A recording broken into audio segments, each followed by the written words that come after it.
AERPcast, o podcast da Radiodifusão no Paraná.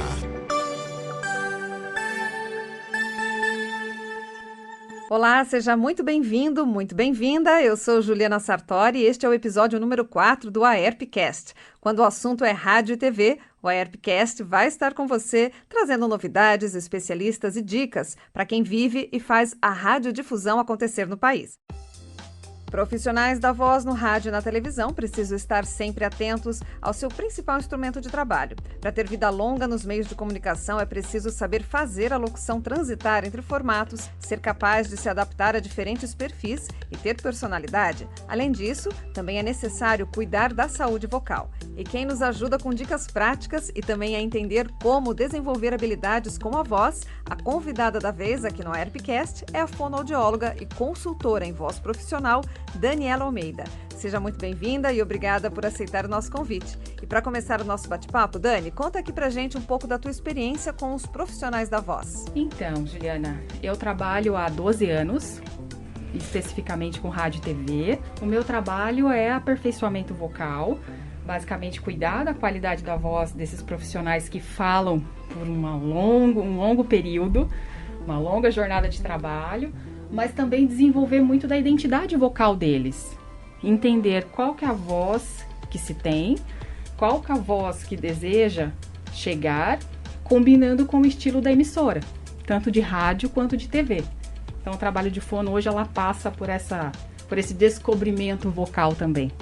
Certo, quando você fala nesse descobrimento vocal, a pessoa vai conversar com você, normalmente já trabalha na área, né? E quer saber como melhorar, como aperfeiçoar, como combinar melhor com a emissora que já trabalha, né? Quais são as avaliações que você já faz nesse início de trabalho? Então, hoje a gente tem inúmeros protocolos de avaliação vocal mesmo, além da gravação em software de análise vocal, acústica, que a gente consegue ver frequência, intensidade, volume, se tem presença de sotaque, regionalismo. Então a gente consegue monitorar, a gente consegue fazer essa fotografia vocal, porque hoje a gente tem inúmeros instrumentos para isso, desde a parte tecnológica até mesmo o nosso ouvido já um pouco treinado para perceber. E aí nós mostramos para a pessoa. É feito um relatório com as qualidades, qualidade vocal, de dicção, ritmo. É feito também a análise do texto, então se essa voz combina com a intenção do texto, e aí isso é mostrado e apresentado para o profissional. O profissional, então, que está trabalhando com jornalismo e aquele que trabalha com publicidade também tem bastante diferença, né? Começa pela qualidade da própria voz, então na locução publicitária, por exemplo, há uma preferência por vozes mais graves. E aí, dependendo da publicidade, se é uma publicidade de varejo, por exemplo, a voz é mais animada, uma voz jovem, uma velocidade mais rápida. Se é uma publicidade institucional, aí a voz é um pouco mais grave, uma preferência para uma voz mais fluida. E aí, em específico, na locução publicitária, tem a questão dos aspectos de persuasão, de emoção, de transmitir aquela intenção que combina também com a marca, com a intenção que aquela voz do locutor vai representar. E dá para transitar entre as duas esferas? Dá sim. É meio que uma mudança de chave. O momento em que grava a locução jornalística, que é mais rápida, ágil, com uma velocidade do imediato, para a locução publicitária, que tem todo aquele encantamento.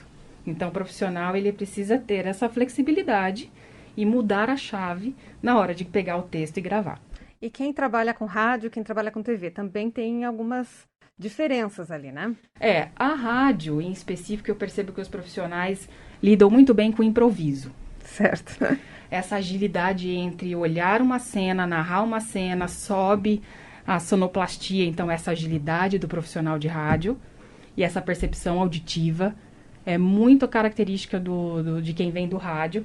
Na TV é a qualidade narrativa, os detalhes da informação. Certo, acaba trabalhando até um pouco mais o texto nessa questão de interpretação, talvez, é isso? Total. No jornalístico, para a TV, a gente toma muito cuidado com essa construção de texto para que a narração fique mais direta e mais imediata também.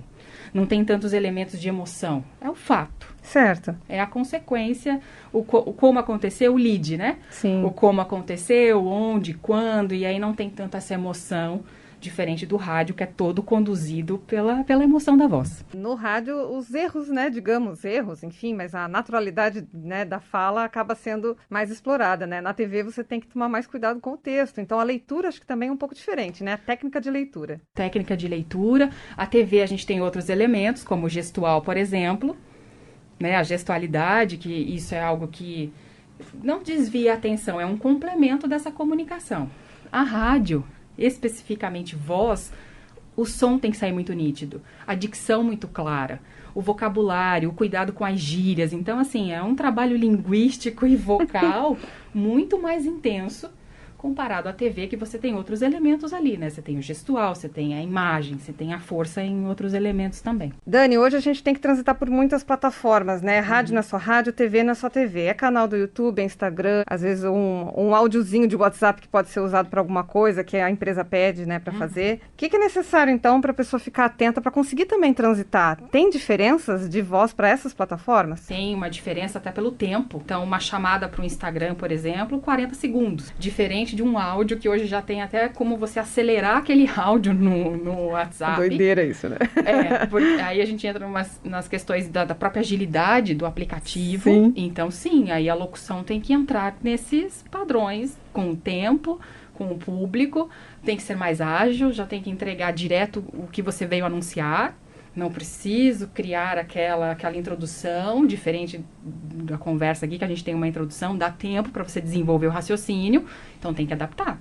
Tanto voz, quanto texto, quanto até a própria flexibilidade de interpretação. Então, o profissional que não está acostumado com as mídias também precisa se atualizar, que uma hora vai ser solicitado para fazer isso, né? Vai ser solicitado a gravar dentro dessas plataformas. A voz muda, a interpretação muda, e aquilo tem que ser, a credibilidade tem que acontecer. O profissional, ele precisa entregar a mesma qualidade para diferentes plataformas. Tem que ser multimídia. E é muito natural que as pessoas sejam inseguras, tanto para iniciar num trabalho de rádio, num trabalho de TV. Claro, por isso acabam procurando, muitas vezes, apoio no profissional. E quais são as dicas aí para quem está começando e precisa se soltar mais? O que você costuma falar aí para as pessoas? Porque, assim, é comum a gente nem gostar da própria voz quando começa a trabalhar, né? Porque existe esse estranhamento. O estranhamento acontece porque a voz que eu imagino é diferente da voz quando eu gravo. Então, por isso a questão, a gente volta lá no primeiro tópico da conversa, né? Do conhecer a própria voz.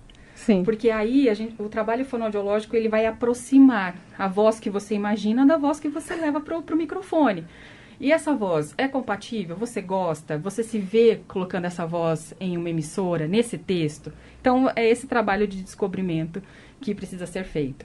E aí, essa questão do que fazer para melhorar, primeiro, aprender a gostar dessa voz. Se você não gosta da voz gravada, é essa que a gente vai ter que trabalhar, e é essa que você vai ter que criar. É o que tem para hoje, é o que tem para hoje, vamos trabalhar com ela, né? O que é importante saber, toda voz pode ser melhorada, toda voz. As pessoas acham assim, eu nasci com essa característica vocal e, nossa, eu vou ser um profissional assim e não preciso mudar. Na verdade, muda conforme a demanda. Mudou de cliente, mudou de emissora, sua voz precisa entrar para uma outra marca, a voz é flexível. O aprendizado é possível, mexe na frequência, na velocidade, coloca mais regionalismo, tira regionalismo. Então, a fala é totalmente plástica. E, na verdade, é isso que garante a longevidade do profissional, né? Que as pessoas, às vezes, não entendem. Falam, não, eu sou assim, as pessoas gostam, mas aí isso acaba tendo trabalho datado para aquele lugar. E aí, sai da emissora. Chama para fazer o trabalho, mas não, tá com a cara daquilo que você já fazia. Daí não consegue nem trabalhar mais, na verdade. É só a gente pensar no próprio estilo de locução. Há um tempo atrás, aquele estilo de locução muito mais impostado. Há uma preferência ainda por esse estilo? Há algumas emissoras que contratam baseando nesse padrão vocal? Mais tradicional, né? Mais tradicional, mais formal, sim. Só que aí é bem isso que você falou, limita muito a longevidade da carreira. Né? Então, é possível transitar, é possível mudar, é possível até transitar pelos dois estilos. Há quem consegue ter uma locução formal e há quem consiga fazer uma locução mais caricata, com humor, tranquilamente. Sim, é só ter técnica para conseguir fazer isso, né? Técnica, um autoconhecimento, um ouvido mais apurado. Tá certo. E assim, o pessoal também costuma, muitas vezes, quando inicia a carreira, tentar imitar alguém que gosta, né? E isso é bom ou isso é ruim? Para o início de carreira é o processo de espelhamento. É o mesmo que acontece quando a gente aprende a falar na infância. Sim. Você precisa de um espelhamento para poder até perceber o que sua voz é capaz. A questão é assim, até quando eu fico nesse espelhamento? Então, há um momento que o profissional vai precisar se deslocar dessa referência e explorar a própria voz, a própria expressividade, a própria flexibilidade. Então, no início de carreira, ok. Depois, acho importante distanciar e se descobrir. Inclusive, Dani, enquanto a gente conversa aqui, uma coisa que a gente está fazendo é beber água. Isso eu acredito que seja uma dica que você dá aí para os seus, para os seus clientes, pacientes, enfim. Sempre. A água, hoje, ela não é mais... Ela é o elemento, lógico, de hidratação fundamental para que essa musculatura fique hidratada. E com isso fique mais fácil para a gente narrar e fazer as locuções. Só que hoje a gente já começa a ir para um outro ponto da hidratação. O ponto em que você, quanto mais hidratado, melhora a memória, melhora o sistema cognitivo, do efeito da hidratação num aspecto neurológico. Que quanto mais hidratado, melhora a memória, melhora o sono. Então, assim, a hidratação hoje ela já ampliou a questão só da saúde vocal, né? E isso reflete na voz também, na entrega final do produto, certeza, né? Sim, você ter aquela agilidade de ler o texto rápido e daqui a pouco já ter que narrar. Ler o texto rápido e ter que colocar isso na locução. Não é só um trabalho vocal, é um trabalho de memória. É um trabalho de cognição, de identificar essa palavra é mais forte, essa palavra já vou deixá-la secundária. Então são vários elementos, né? Não é só a produção vocal. Mas tem memória, cognição, audição, a visão. Sim, então, é muito mais do que pegar um papel e ler, né? Ler um texto com uma voz legal, né? Vai muito além. Isso. Né? E, claro, com a prática a gente vai entendendo isso, né? É por conta de todo esse trabalho cognitivo que é feito durante a locução, né? Todo trabalho cognitivo. Tem até algumas pesquisas que mostram, assim, o quanto é a mesma coisa um cérebro de um músico. Ele olha a partitura, são vários elementos neurais ali trabalhando ao mesmo tempo. Ele tem que transmitir aquilo em um movimento motor, tem que ter a sincronia do tempo em que coloca a nota no instrumento, depois tem que encerrar, outro instrumento entra. Para o locutor é a mesma questão. O locutor que está ali, aqueles que ainda direcionam uma mesa... Que é mais outro trabalho cognitivo completamente diferente daquilo que você está fazendo no microfone, né? Exato. Então tem a atenção do próprio texto, de repente sobe uma trilha, desce a trilha, daqui a pouco sobe a propaganda, tira a propaganda. Veja, a água vai ajudar até assim, tá, deixa eu tomar um gole de água, qual é o próximo passo? Numa organização até, e calma, e atenção, e foco para poder executar tudo isso ao mesmo tempo. Certo. Dani, você já começou então nessas partes práticas, né? A primeira é nunca esquecer o copinho de água durante o trabalho, né? Então o tempo todo tá lá se hidratando. E aí, para a gente conseguir aí eliminar aquela insegurança, para poder ter esse foco que você tanto comenta? Então, a insegurança, ela vem muito de aspectos da personalidade. Natural que se tenha no início e natural que se passe conforme a pessoa se exponha. Não tem outro caminho você lidar com essa comunicação se você não colocá-la em prática. Tem que estar disponível para isso, né? Tem que estar disponível para isso, tem que estar disponível que a primeira não vai sair perfeita. Eu acho que a autocobrança é um fator muito importante que está atrelado a esse acesso de quanto mais eu cobro, menos paciência eu tenho para construir isso, entender que é um processo. Né? Um comunicador profissional é dia a dia. Há locuções que vão sair incríveis, outras nem tanto. E aí o senso e a autocrítica, assim, tá, amanhã o que eu posso fazer para melhorar isso? Talvez colocar a voz um pouco mais aqui, articular um pouco mais os sons, colocar um pouco mais pausas. Então, eu acredito que essa insegurança, ela é trabalhada conforme esse profissional se exponha, se coloque, né? Coloque a voz no mercado. Outro ponto também é trabalhar isso nos aspectos psicológicos também. O que eu tenho de melhor? Por que a minha voz foi escolhida? Então, há um aspecto positivo nela.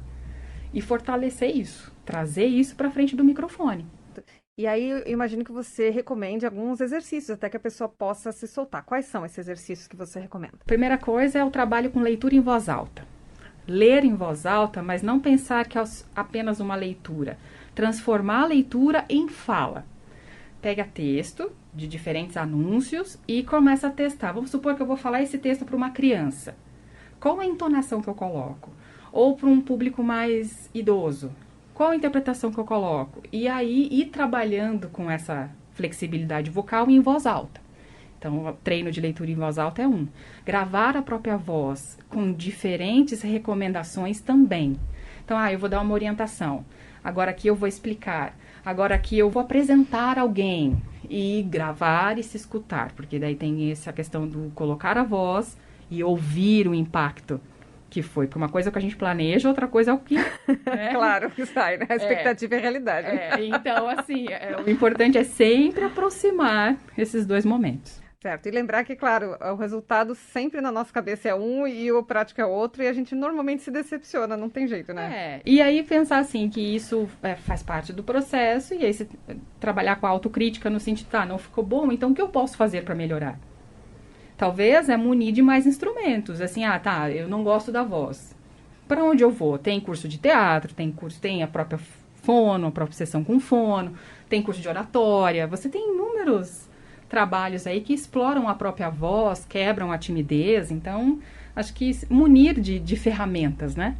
E talvez seja importante, até levar para um colega, né? Que você ouviu.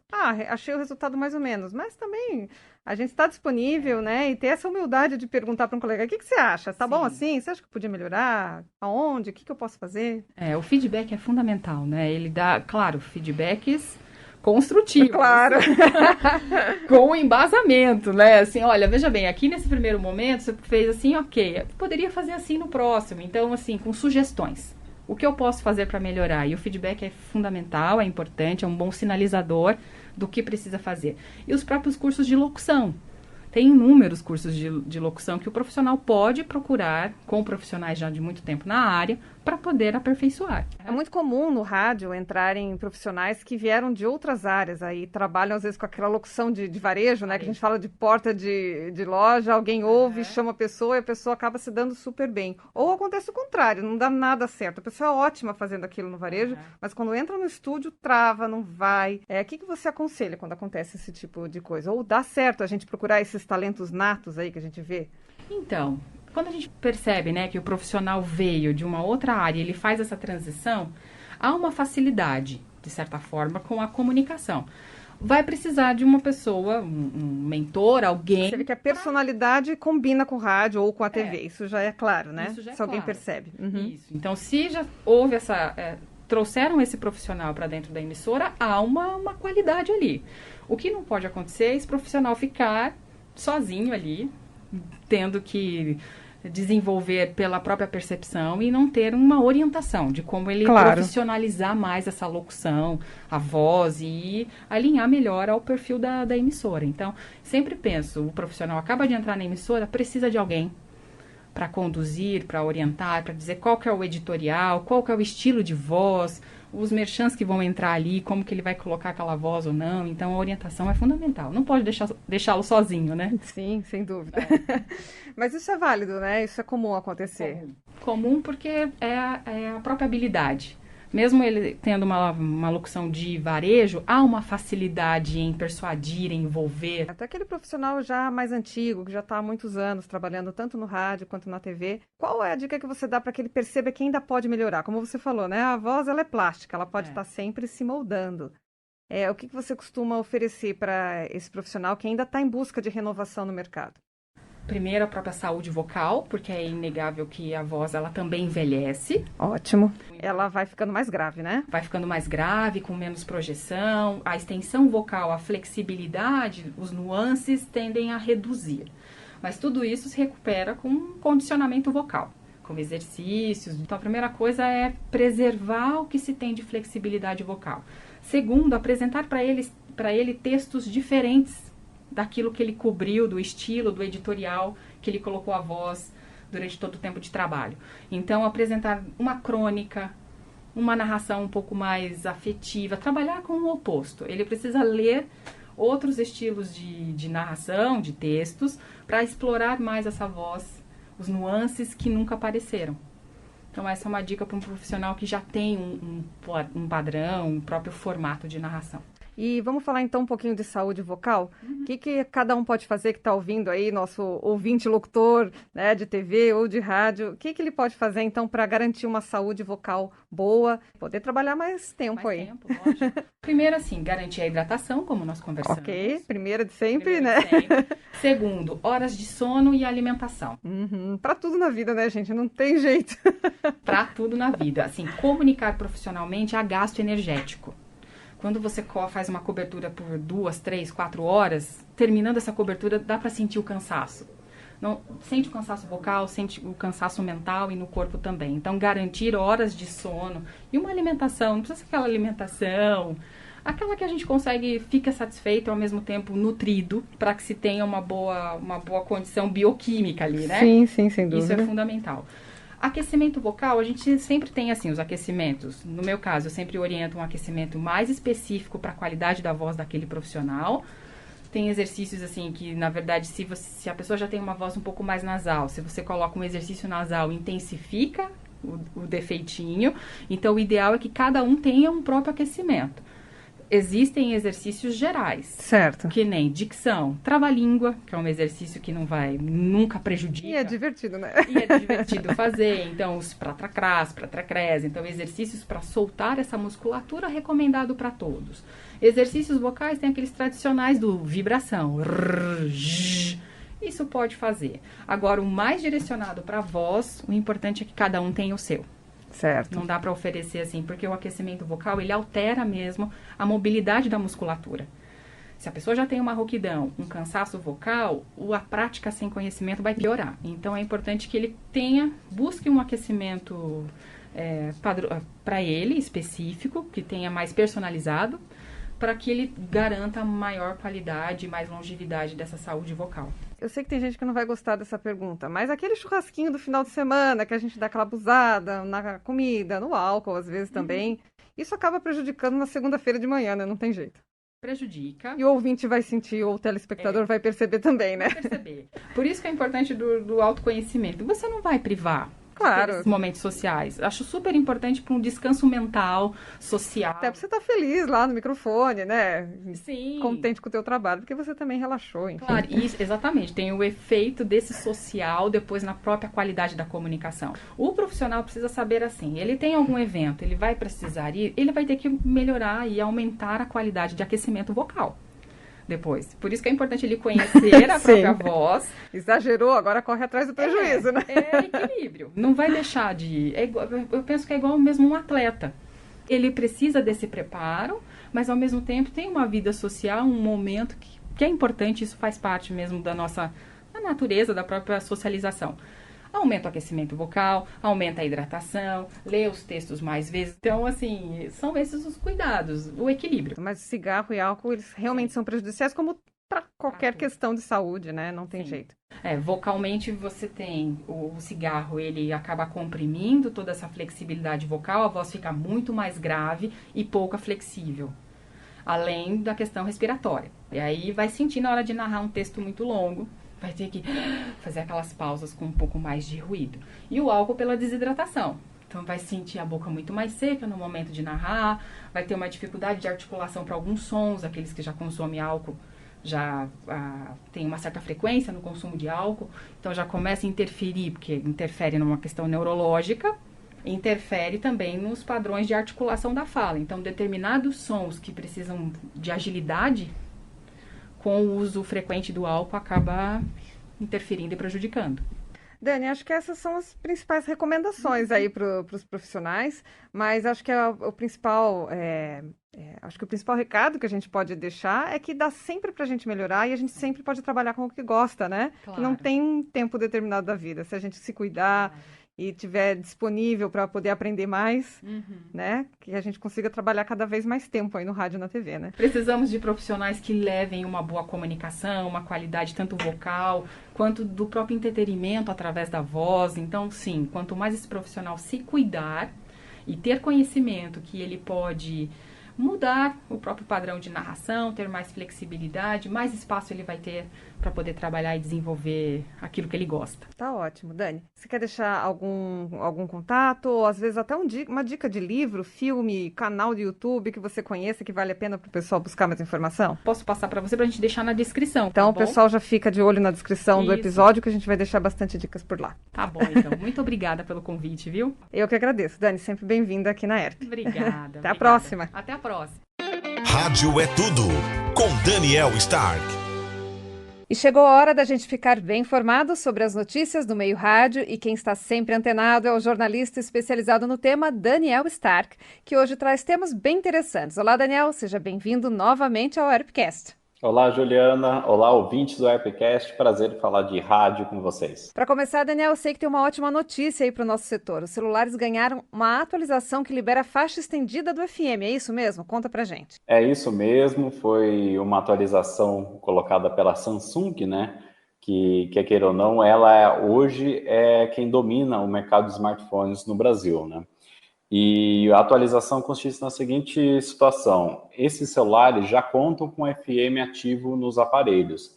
Só que boa parte desses celulares, por algum motivo, ainda não tinha atualização que liberava a faixa estendida de FM. Ou seja, eles começavam lá por 87.5, 87.7, e agora eles começam a banda de FM em 76, que é justamente para atender essa nova parte do espectro, né, na radiodifusão brasileira. Então, essa novidade foi relatada para alguns visitantes do portal tudoradio.com para nós, que receberam esse informe de atualização de software da Samsung, e aos poucos foi disponibilizado para mais de um aparelho que antes não tinha a faixa estendida, e inclusive era uma reclamação desses usuários que nós temos contato. Depois a gente pesquisou um pouco mais e viu que existe um cronograma para liberação de forma gradual em vários modelos da Samsung. Então a tendência, e é isso também uma informação importante que mostra que é simples a liberação desse novo canto do espectro, digamos assim, né, para smartphones, né? É simples, uma atualização de software